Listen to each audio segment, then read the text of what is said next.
Oh, yari.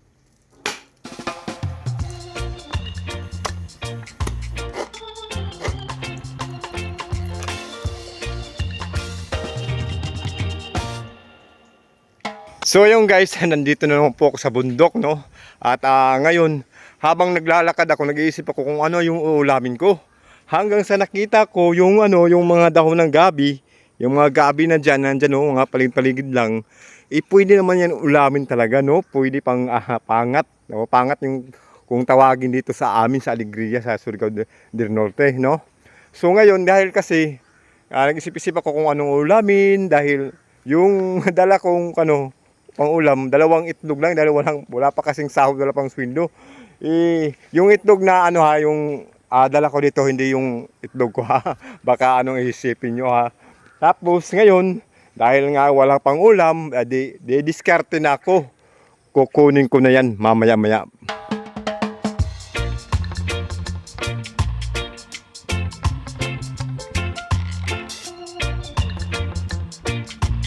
Ito guys, pwede talaga itong ibilad muna bago lutuin. Kaso lang dahil nagmamadali ng wala nang time, lulutuin ko na agad ito, diretso-diretso na.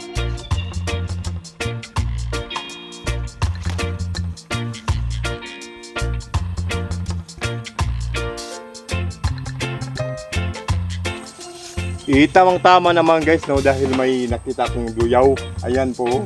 Haha, pwede po itong panghalo sa mga pinaksiw, mga ginataan. Dahil nga maggagata ko at tama-tama na. O, tama itong isa na, no, dahil kakaunti naman yung lulutuin ko dahil ako naman ang kakain. Dahil nga ginataan na gabi yung lulutuin ko, kailangan ko kumuha ng niyog.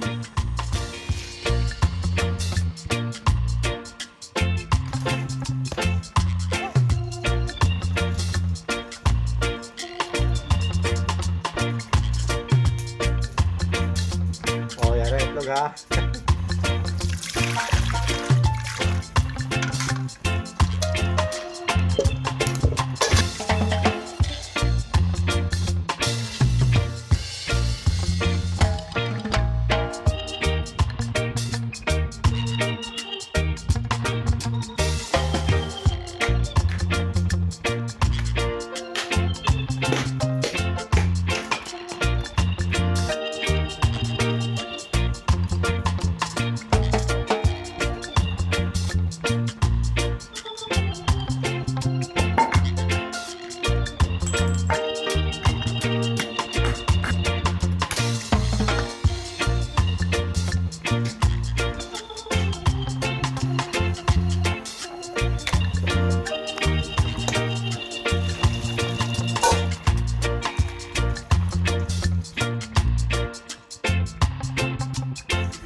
So yung guys, nandito po yung trabaho ko ngayon. Ayan. Hindi ngayon, kahapon pala, no.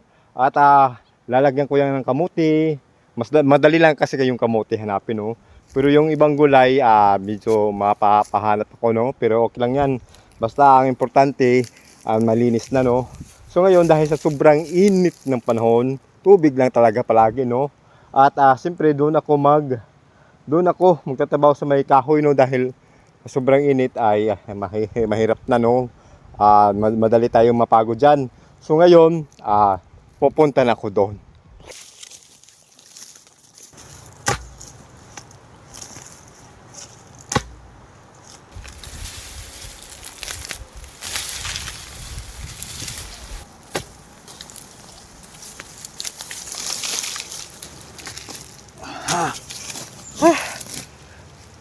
Grabe kainit, guys. So ayun po, guys, hanggang dito na lang po ako dahil mamaya-maya uuwi na din ako, medyo hapon na. Maraming salamat po sa panonood hanggang dulo.